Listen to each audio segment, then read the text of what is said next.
It's her grandson. I was listening to him say Okay.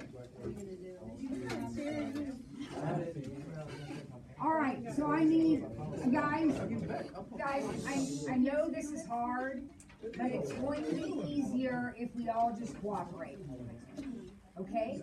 Today, what we're going to do is change numbers into polar form. Now, what does that mean? Well, here is the really good news. You already know the math. Here's what I mean. Number 1A, it says take this number, well actually, this just says plotting. Okay, let's do that. That's easy. We're just plotting this number. This is the X, and this is the Y. So I'm going to do what I always do. I'm going to go over 1 and down 2, and I'm going to put a point there. That's the point 1 comma negative 2. Now here's the difference. This would be the point 1 comma negative 2. Would you agree with me? That is a little bit different. It has the same numbers, but it has that I in it. So what we do is connect it to the origin with a little vector. So that is a picture of this number. So I'm simply plotting the point like I would always do, and then I connect it with the origin, always the origin. So wherever the point is, you just connect it to the origin.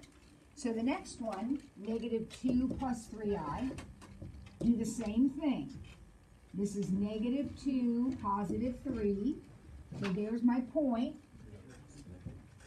And then connect it to the origin with the vector. And the point of the vector is at the point up here. So it starts at the origin and goes up to the point. That is a picture of this number. Now you should be getting a little bit like excited because that's an imaginary number. We're going to be doing a lot of work now with imaginary numbers. We're now drawing pictures of them. All right, 4i. What do you think this looks like? Straight up and down. Straight up. So it says it's like 0 plus 4i? Wait, so it's sideways. No. 0 up 4. So it is this right here. This is that number right there.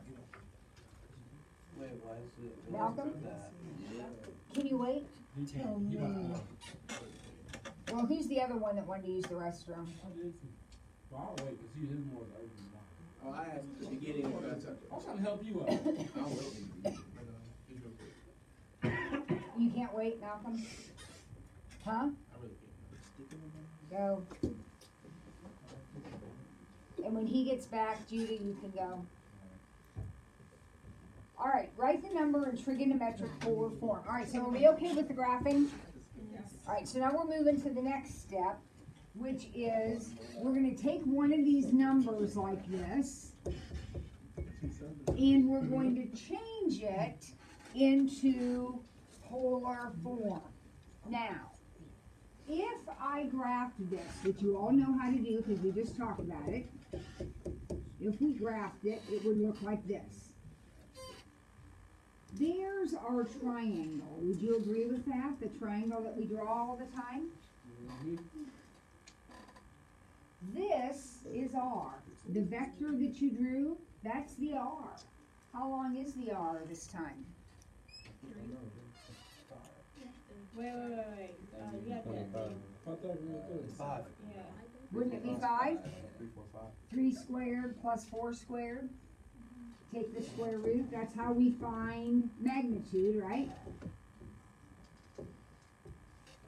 So 9 plus 16, so that's going to be 5. So I know my R value is 5. Now, isn't this theta? How do I find that?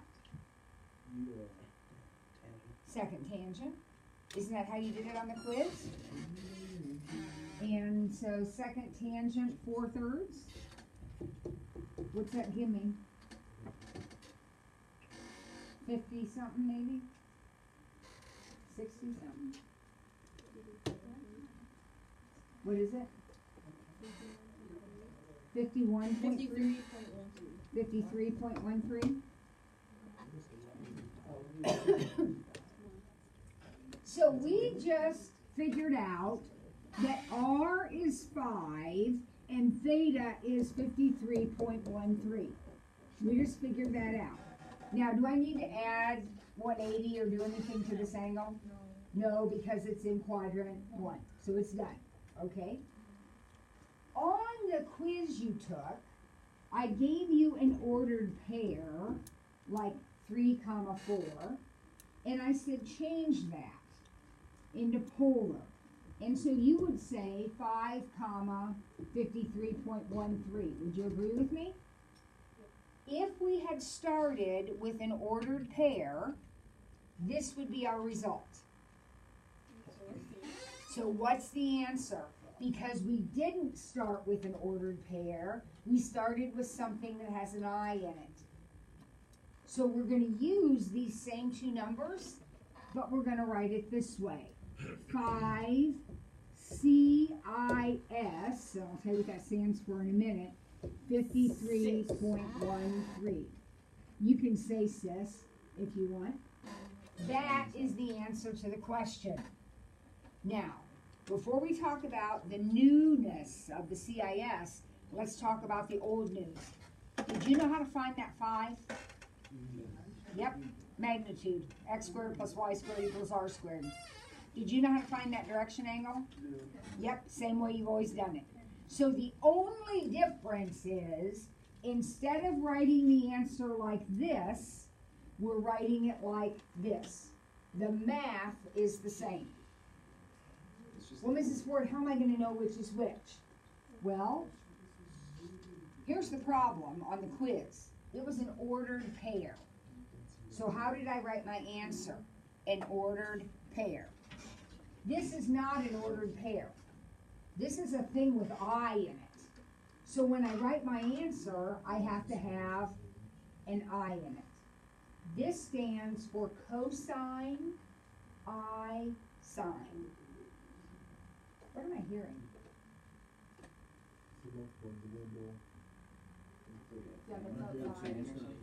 I hear it too. Can we go see what it is? Let's go check it out. No. Let's go dance. All right. I don't know what's wrong with me. I keep getting hot and then I get cold and then I get hot. Maybe you said somebody else. I'll stay over here. I'll stay away. All right. -2 plus 2i. Come on, we got to hang in here and get a little bit more done, guys. -2 plus 2i. Now, do you see the I in the problem? That means your answer is going to be a CIS. What goes here is the R. What goes here is the theta. The same R and theta that you've been finding all along. So, I'm going to draw a picture of this. Remember how we do that? We go left 2 and up 2. So there's a picture of it. Here would be my triangle if I drew it, right? This is R. 2 root 2. So my R is 2 root 2. R, 2 root 2, square root of 8. Now, this is my actual theta that's going to go there. But I have to find this first. You know what? You may not even need second tangent for this one. Yeah, see how those two numbers are the same? When those numbers are the same, you know the angle is 45. Remember? 45, 45, 90? 1, 1, root 2, right? So when these two numbers match, that's a 45. Now, what would happen if you second tangented 2 over 2? You'd get 45. But 45 is not the number that goes here. 135.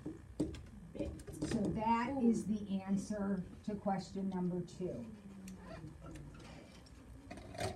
Okay? Wake up, Armand. Subtract those, right? you don't have to listen to me for, what, 10 days or something? Kennedy. Kennedy? I'm a Really rude. Stop being mean. Okay, Y'all just be walking into my little comment. all right, let's see, what's next? All right, we got a couple more to do. Y'all just be walking into 4 root 3 minus 4i. All right, please pay attention because this one causes us calculator issues. Don't you just do it opposite for it? Let me draw a picture of it. So it's going to look like this. It's going to go over 4 root 3 and down 4. Would you agree with that? This is always x and this is always y. Now there's an I in the problem, so I know there's going to have to be an I in my answer. I use the CIS notation to get the I in there. This is going to be my R, and this is going to be my theta. Okay? Now, I need to figure out what this is. Don't I square, add them up in square root? But be careful when you square this. If you're going to use your calculator, it has to be in parentheses when you square it. Now, I think most of you can do this without a calculator. If you're going to square this, you square both pieces. What's 4 squared? 16. What's the square root of 3 squared? 3. So you multiply those together. This is 48. This is 16. Add them together and take the square root. Your R is 8.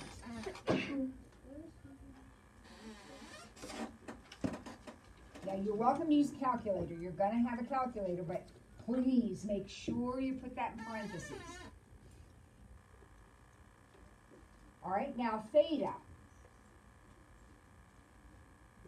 This is a little bit tricky, but you can actually shortcut this one too. You see that root 3? What do you remember about root 3s back in our past? 6. They're across from the 60. So this would be a 60 right here, That's 30. which means this one is a 30.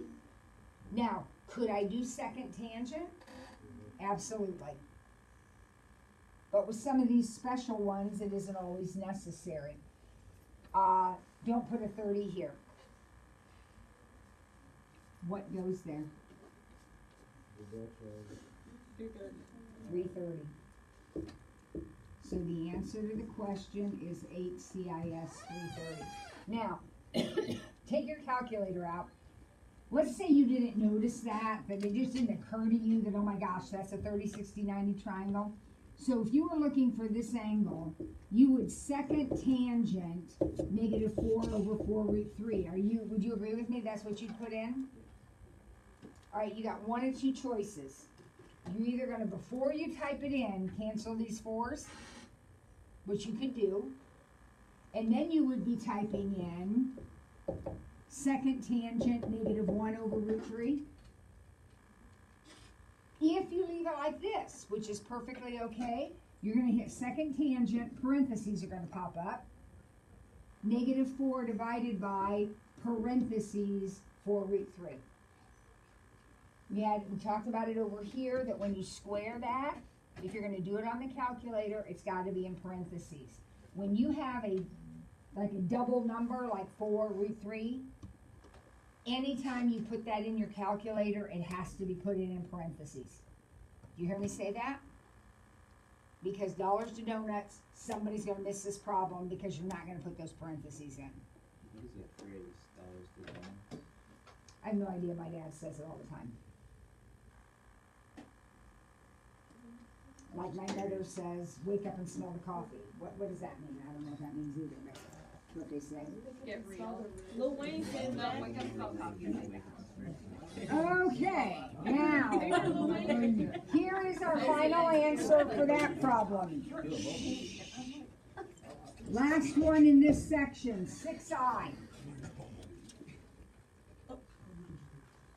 Now it has an I in it, so my answer is going to have an I in it. You kicked up maybe R goes here, theta goes here. 0, theta. So this number is 0 plus 6i? Or what does that look like when I draw it? 0 plus 6i? It's straight up, right? How long is it? What's R? 6. I went up 6, right? So my R is just 6.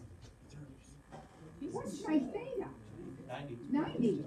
That's an easy one. You're done. That's all there is to it. It's 6 CIS 90. Jalen, Judah, Zion. The usual suspects. J. C. They're probably famous on YouTube now. Oh, Lord. Yeah, probably are. Okay. All right, we're going to do 2 more problems, and then I'm going to be done with you, okay? So here we go. Number 3. We're going to go backwards. Now, please make a note of this. The problem is written out in the longhand form.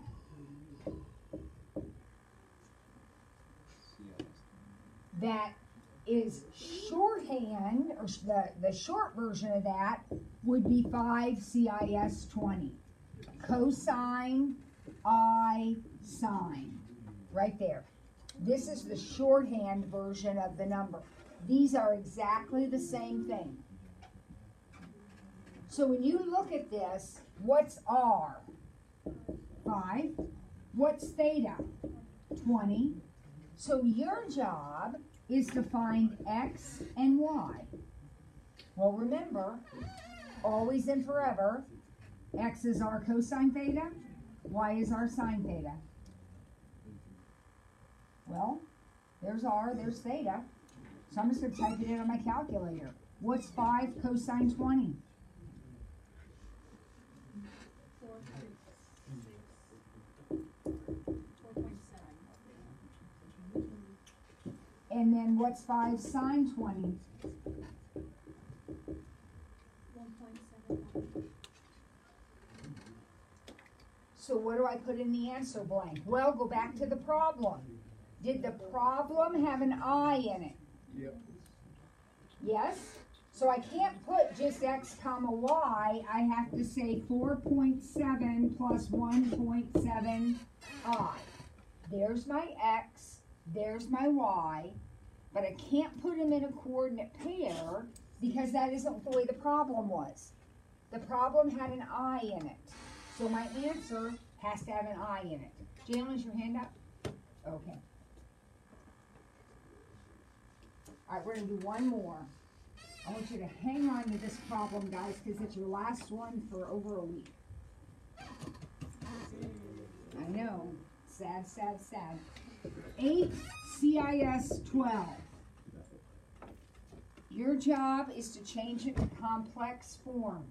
A little note, complex is the same as rectangular. So that means you need X and Y, right? You do the same thing? We do exactly the same thing. So is it So X equals cosine 12? 8 cosine 12 and Y equals 8 sine 12. Now we can type those in our calculator just fine and come up with an answer, but be careful how you write the answer. 8 cosine 12 is 7.83. And 8 sine 12 is 1.66. Now, don't write it this way. This is what you did on the quiz, and sometimes that's okay, but not this time. You gotta have the I. So it's gonna be 7.83 plus 1.66 I. The I always goes with the Y. The I always goes with the Y. So we're going to pick up there when I see you again. And it's a great day.